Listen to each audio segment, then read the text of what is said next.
In today's sketchbook video, I'm going to show you the process of me painting these two mini landscape with gouache and my thought on using gouache as a beginner. And so let's get started.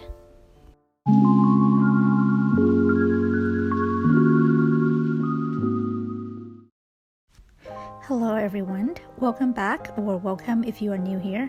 I hope you all doing well. My name is Teresa, and before we get started, let me just quickly show you my materials. I am using my watercolor sketchbook from Strathmore. For paint, I am using Holbein gouache that I just got recently. I also have an unboxing video of me swatching colors of the whole set.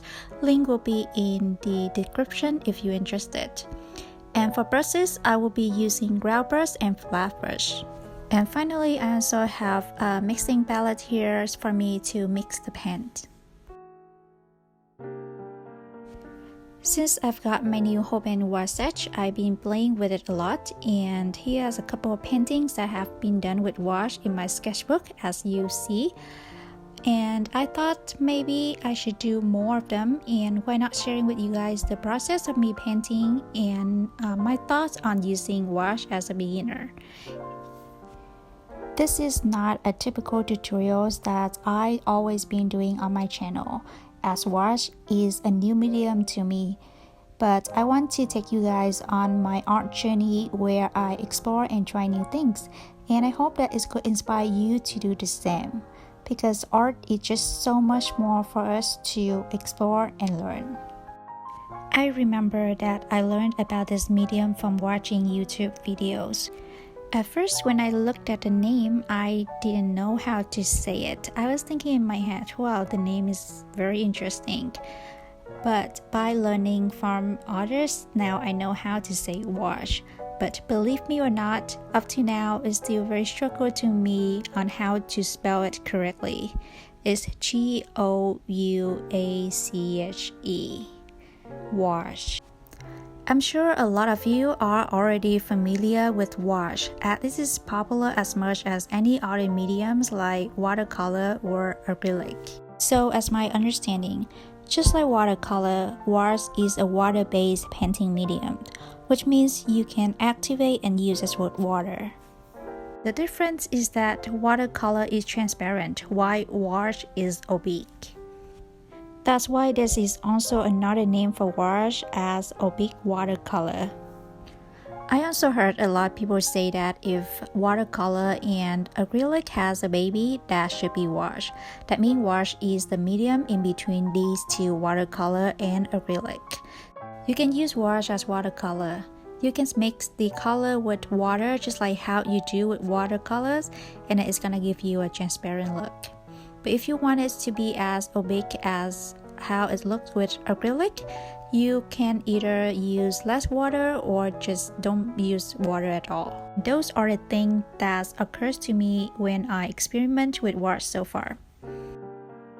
Compared to watercolor that are sometimes hard to control and can be unpredictable, I find gouache is very forgiving when it comes to painting. With gouache, I can work from dark to light, which means I can put a light color on a dark background, which is almost impossible with watercolor. And also with gouache, you don't have to worry too much of ruining your painting. If you're not happy with a color or a layer, you can always paint over with another colors because gouache is opaque.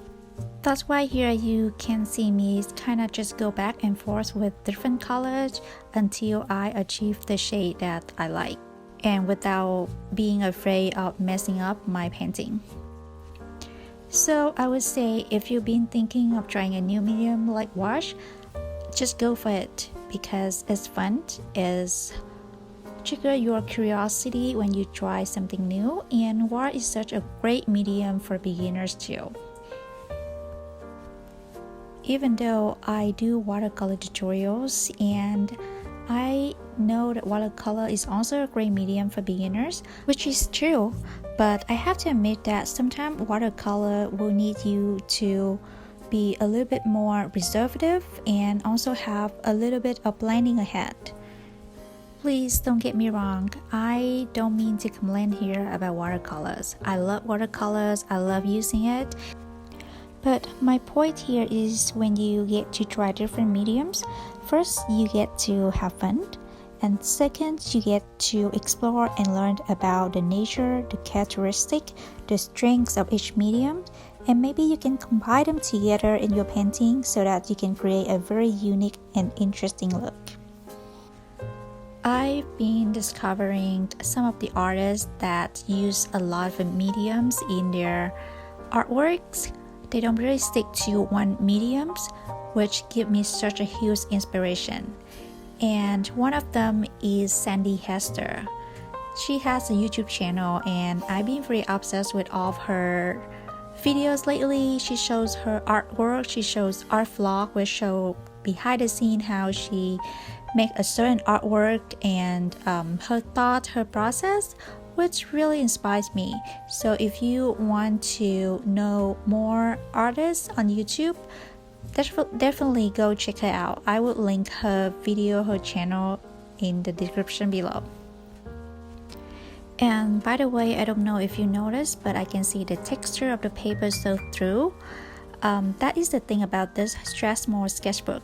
This is a Cobra, so of course it's gonna have texture on the paper, but they have two sides. One side is less texture than the others, and this side definitely has a lot of texture in it, and I am not really a fan of this one, but I guess it really doesn't matter. I just want you guys to know in case you're interested in this Strathmore sketchbook. And now back to the painting. As I mentioned in the beginning, for wash you can work from light to dark, and now you see that I am applying a white wash on a dark layer to paint the daisy flowers. I've been very obsessed with painting these little mini floral fields. I think that they turn out pretty cute and adorable. I think over time, my art style has been changing a lot. When I first started painting, in the beginning, I really thought that there's only one art style, it is realism. So you can either paint something that look exactly like real life, or you don't. That means you don't have talent. But little did I know I was so wrong. But it's very lucky for me. I don't know, but art is one of the rare things that keep me very persistent, at least up to now. The more tutorials I watch, the more books I read, and the more artists I've discovered, I've realized that the art world has so much more to offer and has so much thing for me to explore that I could imagine in my mind.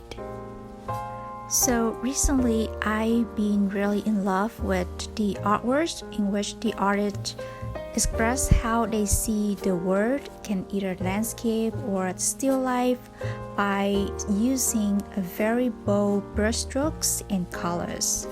And as you can see, that's what I'm trying to do here with my two little mini painting.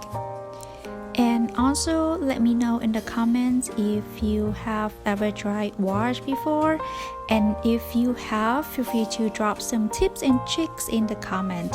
I would love to know. And I really hope that you liked the video today, and if you do, don't forget to give me a thumbs up and subscribe to my channel to see more. Thank you so much for watching. I hope you have a nice day, and I will see you in my next video. Bye!